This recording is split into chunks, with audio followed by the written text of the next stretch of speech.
My name is Amber Farrell. I'm 30 years old. The day I found out my parents had taken my penthouse while I was sitting in a chemotherapy chair was the day something inside me permanently changed. I remember staring at my phone, reading a text from my building manager over and over because my brain refused to process it. My parents had moved into my home without permission. They had changed delivery instructions, brought in furniture, and were introducing themselves to neighbors as the new permanent residents. I was fighting cancer. They were celebrating a luxury upgrade. And the immediate consequence was devastating. I had nowhere to return to when treatment ended. The chemotherapy room smelled like disinfectant and stale coffee. I sat quietly with a blanket over my legs while medication dripped into my arm. My phone buzzed. At first, I ignored it. Then another message arrived. And another. Finally, I opened them. The building manager explained that several movers had arrived with my parents. They claimed I gifted them the penthouse because my illness had made it difficult for me to manage property. My stomach twisted so hard, I thought I might be sick. I immediately called my mother. She answered on the second ring with cheerful music playing in the background. "Amber, sweetheart," she said, as if nothing was wrong, as if she hadn't just invaded my life. I asked what she was doing in my home. There was a pause before she laughed softly. "Your father and I deserve something nice for once. Besides, you aren't using the place right now." The casual cruelty in her voice hit harder than the chemotherapy ever could. I stared at the hospital floor after the call ended. For years, I had been the responsible daughter. I worked 80-hour weeks. I bought that penthouse myself. I paid every bill without help. When cancer arrived, I assumed my family would support me. Instead, they treated my diagnosis like an opportunity. My father later texted me saying I should focus on recovery and stop worrying about property issues. Property issues. As if my home was some minor inconvenience. The next morning, I requested security footage from the building. What I saw broke my heart. My parents weren't acting confused. They weren't helping during an emergency. They were happily decorating. My mother stood in my living room directing movers. My father opened expensive bottles from my wine collection. They looked comfortable. Proud, even. The penthouse I'd spent years earning had become their reward for my suffering. That evening, my younger cousin Megan called me. She sounded nervous. "Amber," she whispered, "everyone in the family thinks you gave them the place." My chest tightened. My parents had been telling relatives I wanted them to enjoy it while I recovered. They painted themselves as loving caretakers and me as the grateful daughter. The lie spread quickly because people wanted to believe it. The truth was uglier. By Wednesday, I stopped arguing. Something important happened that day. For the first time, I realized I wasn't going to win by explaining myself. People who wanted to exploit me would never be convinced by facts alone. They needed consequences. Quiet ones. Permanent ones. So I began collecting documents. Every text message, every email, every building record, every piece of evidence. While my parents celebrated, I built a file. If you're enjoying this story so far, don't forget to like, subscribe, and comment where you're watching from. Things are only getting started. By Friday, my parents announced plans for a huge anniversary party inside my penthouse. More than 100 guests were invited. Family members praised them online. Friends congratulated them on their beautiful new home. I sat alone in my apartment rental near the cancer center, reading every post. The anger wasn't explosive anymore. It was colder than that. Much colder. That night, I opened a fresh notebook and wrote one sentence across the first page. They think this story is over. They had no idea it was only beginning. For the next several days, I stopped calling my parents altogether. Every conversation ended the same way anyway. They either pretended they had done nothing wrong or tried convincing me that I was overreacting. Meanwhile, more photos from the penthouse appeared online. Family members posted pictures from dinner parties in my dining room. My mother posed beside artwork I had spent years saving to buy. Every image felt like another reminder that they weren't ashamed. They genuinely believed they were entitled to everything I had built. The deeper I looked into the situation, the more disturbing it became. My building manager quietly sent me copies of documents my parents had presented to staff. None of them were legally valid, but they had spoken with such confidence that nobody questioned them at first. They claimed they were handling my affairs because my illness had left me unable to do so myself. Reading those words made my hands shake. Cancer had weakened my body, but it had never taken away my ability to make decisions. One evening, my cousin Megan visited me after treatment. She sat beside my hospital bed and hesitated before speaking. Eventually, she admitted that many relatives had started questioning my parents' story. The details weren't adding up anymore. If I had really gifted them a luxury penthouse, why was there no celebration? Why had nobody heard about it directly from me? For the first time since this nightmare began, I realized that some people were finally seeing the truth. That same night, I met with an attorney through a video call. He reviewed every message, every building record, and every document I had collected. By the end of the meeting, he leaned back in his chair and smiled slightly. "Amber," he said, "your parents have made several very serious mistakes." Those words stayed with me long after the call ended. For weeks, I'd felt powerless. Suddenly, I wasn't powerless anymore. Over the following days, I quietly followed every instruction my attorney gave me. I didn't argue online. I didn't confront relatives. I didn't post emotional messages. Instead, I gathered evidence and let my parents grow more comfortable. The more confident they became, the more careless they became. They hosted dinners, invited guests, and acted like permanent owners of a property that legally belonged to me. They had no idea that every move they made was strengthening my case. Then came the announcement that changed everything. My parents revealed plans for a massive anniversary celebration inside the penthouse. They wanted family, friends, business contacts, and neighbors all under one roof. My mother proudly described it as the most important night of their lives. When Megan told me about the party, I sat quietly for a long moment before smiling. Because for the first time since this nightmare began, I knew exactly how it was going to end. If you're enjoying this story, don't forget to like, subscribe, and comment where you're watching from. The anniversary party was only days away, and waiting inside a sealed box was something my parents never saw coming. As the anniversary party grew closer, my parents became even more confident. Almost every day, new photos appeared online showing preparations inside my penthouse. Caterers walked through my kitchen. Event planners measured my living room. Floral arrangements filled the hallways I had personally designed years earlier. Watching strangers transform my home into a celebration for the people who had betrayed me should have made me furious. Instead, it gave me something far more valuable evidence. My attorney and I spent hours reviewing everything. Every unauthorized change, every misleading statement, and every document my parents had submitted was carefully organized into a growing file. The deeper we looked, the worse it became. They hadn't simply occupied my property. They had falsely represented themselves to building management and several service providers. What they viewed as harmless shortcuts could carry serious legal consequences.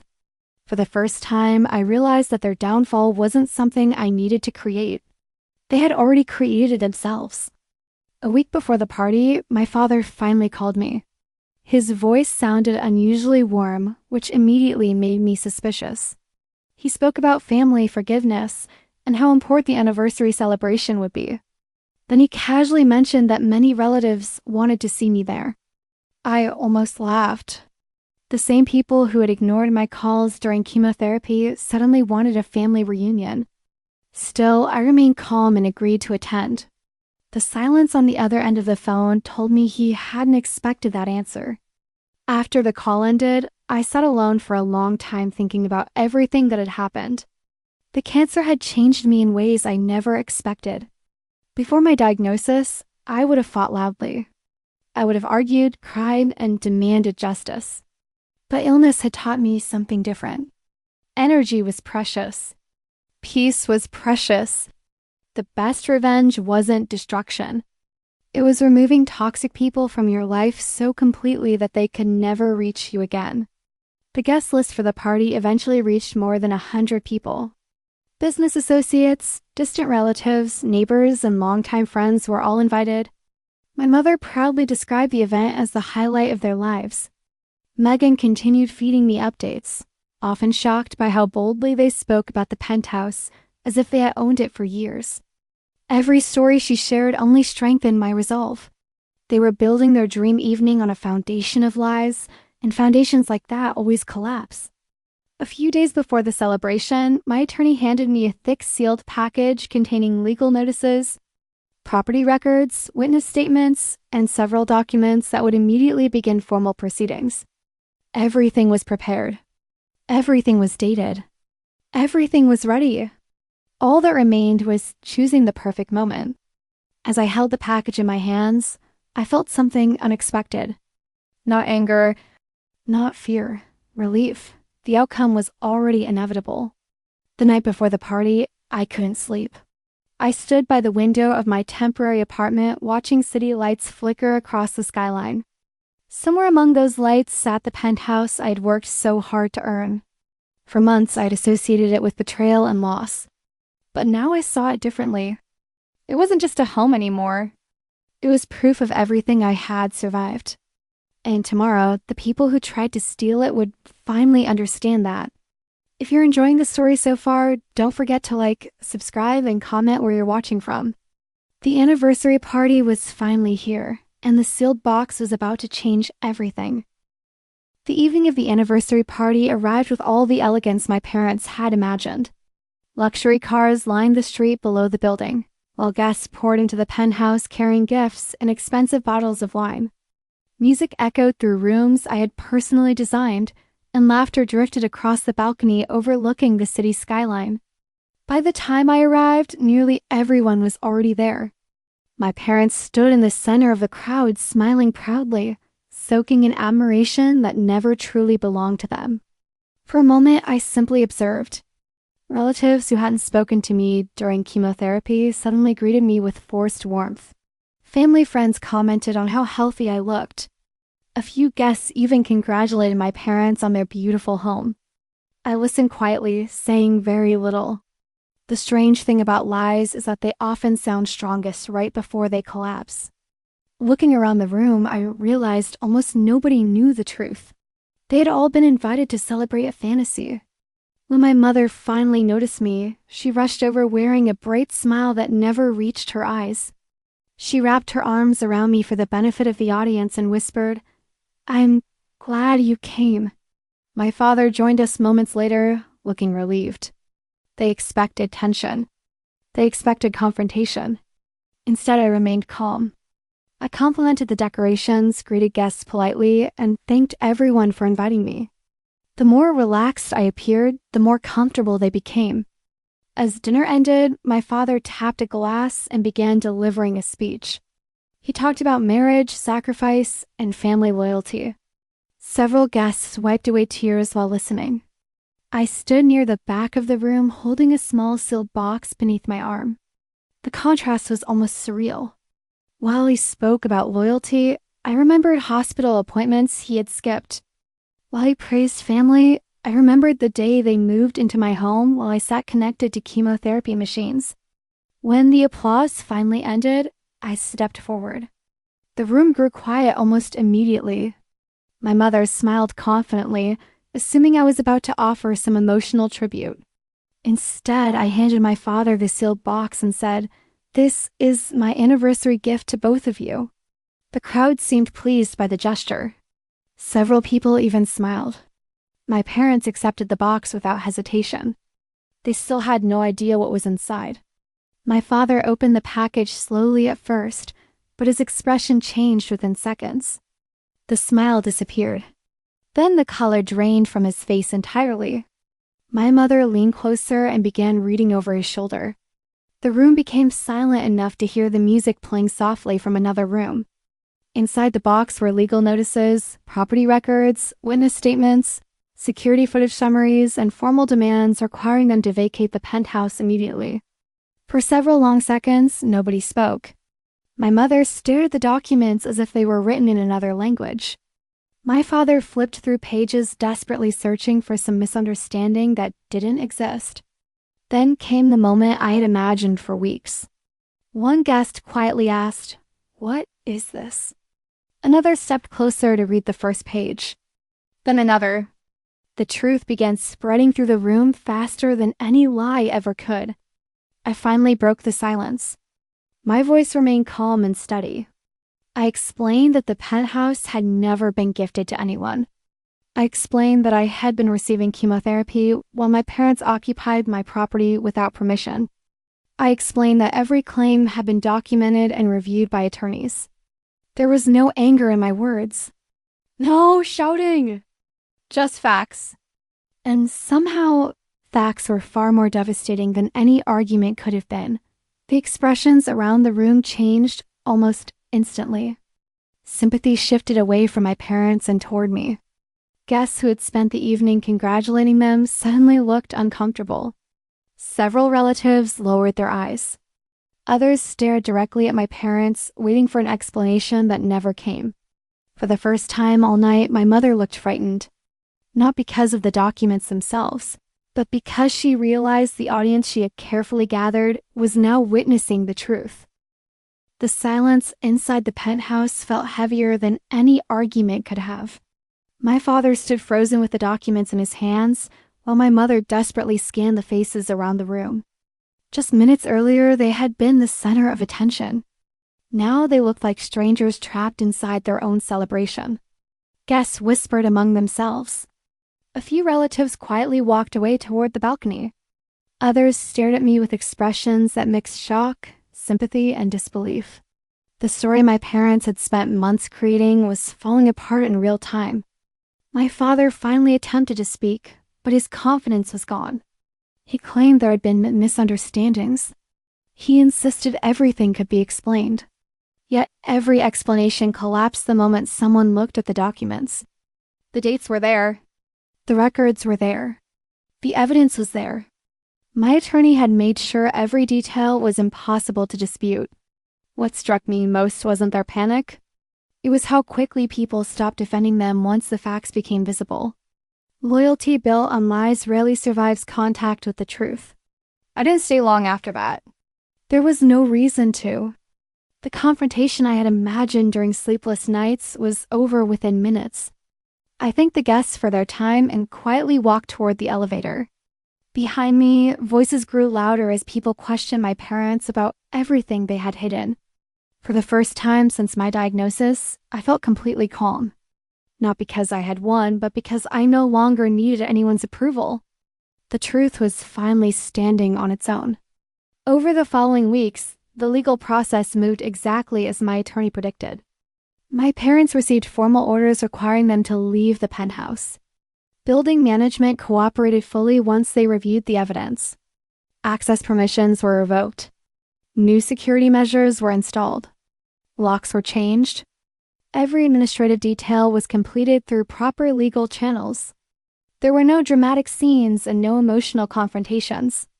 Just signatures, paperwork, and consequences. Quiet revenge isn't loud. It's permanent. My parents tried contacting me repeatedly after that. Some messages were angry. Others were emotional. A few attempted to make me feel guilty for exposing them publicly. I ignored every one of them. The reality was simple. I hadn't exposed them. Their own actions had done that. I merely stopped protecting them from the consequences. For years, I had been the daughter who solved problems, paid bills, and kept peace within the family. That version of me no longer existed. Several relatives eventually reached out to apologize. Some admitted they had believed my parents without ever asking for my side of the story. Others confessed they felt ashamed for remaining silent while I was undergoing chemotherapy. I appreciated the honesty, but I didn't rush to rebuild those relationships. Cancer had taught me something valuable. Time is limited. Energy is limited. Trust, once broken, should not be handed back carelessly. Some bridges deserve repair. Others deserve distance. A few months later, I finally returned to my penthouse. The first evening back felt strangely emotional. The city lights stretched across the skyline exactly as I remembered. I stood near the windows with a cup of coffee and allowed myself a moment of quiet reflection. This home represented more than financial success now. It represented survival. I had endured illness, betrayal, manipulation, and heartbreak. Yet somehow I was still standing, stronger than before. The final chapter of this story wasn't about revenge at all. It was about freedom.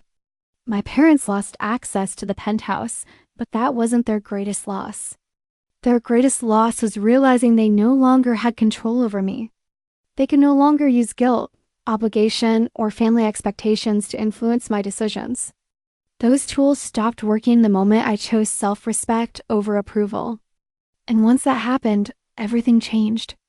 Sometimes people ask whether I regret handing them that sealed box in front of everyone. The answer is always the same: no, because the box didn't destroy my parents. Their choices did. The box simply revealed what had been hidden. As for me, I finished treatment, reclaimed my life, and moved forward without looking back. And on certain evenings, when the city lights glow beyond my windows, I remember that anniversary party and smile. Not because they were humiliated, but because I was finally free.